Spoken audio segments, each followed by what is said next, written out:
Hello दोस्तों, आज हम पढ़ेंगे मुस्लिम लीग की स्थापना कब हुई, इसकी स्थापना के मुख्य कारण व उद्देश्य बताओ। और दूसरा प्रश्न है, मोहम्मद अली जिन्ना ने मुसलमानों के लिए क्या मांगें रखी। तो आज हम ये दोनों प्रश्न पढ़ेंगे, लेकिन वीडियो शुरू करने से पहले मैं आपको बताना चाहता हूँ कि यदि आपने मेरा ये चैनल जिसका नाम economic analysis with Ashwini Kumar Gupta है उसको सब्सक्राइब नहीं किया तो उसे सब्सक्राइब करें, लाइक करें, शेयर करें और हाँ, साथ दिए आई बेल आइकन बटन को दबाना ना भूलें। तो शुरू करते हैं वीडियो। मुस्लिम लीग की स्थापना कब हुई, इसकी स्थापना के मुख्य उद्देश्य और कारण क्या थे। तो मुस्लिम लीग की स्थापना 30 दिसंबर 1906 को ढाका में हुई। आगा खां और नवाब सलीमुल्लाह खां इसके नेता थे। तो मुस्लिम लीग की स्थापना 30 दिसंबर 1906 को ढाका में हुई थी। नोट कर लो, याद रखना। और इसकी स्थापना किन्होंने की? आगा खां और नवाब सलीमुल्लाह खां ने की थी। क्या कारण थे? मुस्लिम लीग की स्थापना के मुख्य कारण थे, नंबर 1, मुसलमान कांग्रेस को हिंदू संस्था मानते थे, इसलिए वे अपने हितों की रक्षा के लिए अलग संस्था बनाना चाहते थे। दूसरा है, मुस्लिम लीग के पीछे अंग्रेज़ों की फूट डालो और राज करो नीति थी। उन्होंने मुसलमानों को हिंदुओं से अलग किया और उनमें आपस में फूट डलवाई।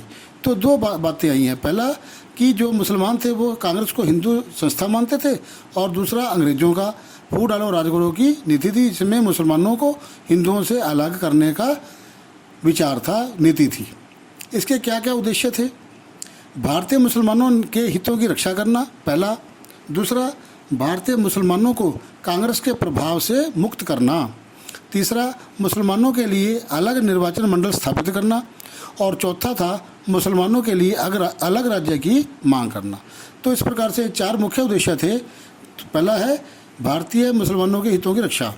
दूसरा, जो मुसलमान थे उनको कांग्रेस के प्रभाव से मुक्त करना था।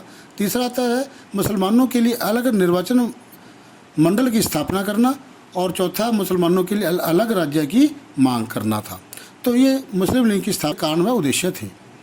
दूसरा प्रश्न आता है कि मोहम्मद अली जिन्ना ने मुसलमानों के लिए क्या मांगें रखी।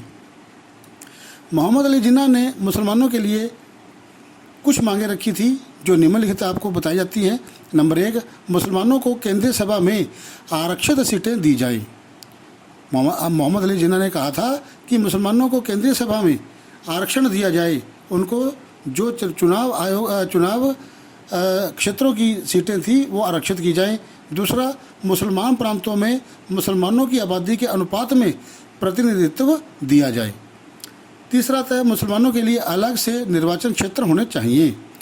और चौथा, मुस्लिम बहुसंख्यक 3 प्रांतों सिंध, बलूचिस्तान और उत्तरी पश्चिमी सीमांत प्रांत का गठन किया जाए।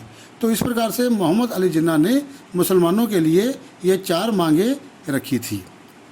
हम एक और प्रश्न इसमें करेंगे, स्वदेशी व बहिष्कार आंदोलनों का भारतीय स्वतंत्रता आंदोलन में क्या महत्व है। तो शुरू करते हैं इसमें कि बंग भंग विरोधी आंदोलन का दूसरा चरण स्वदेशी तथा बहिष्कार आंदोलन था। इसका मुख्य उद्देश्य सरकार को आर्थिक हानि पहुंचाकर अपना लक्ष्य प्राप्त करना था।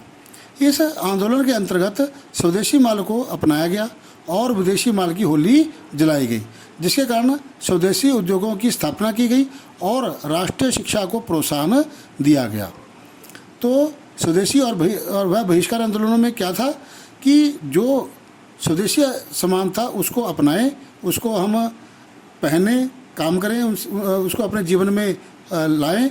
और जो विदेशी माल था अंग्रेज़ों द्वारा आयात किया जाता था हिंदुस्तान में, उस माल को बहिष्कार करें, उसको जला दिया जाए और जो स्वदेशी उद्योग थे उनकी स्थापना की जाए और राष्ट्रीय शिक्षा को प्रोत्साहन दिया जाए। क्या महत्व था? यह आंदोलन बंगाल से शुरू होकर पूरे देश में फैल गया। इस आंदोलन में समाज के सभी वर्गों ने बढ़ चढ़कर भाग लिया।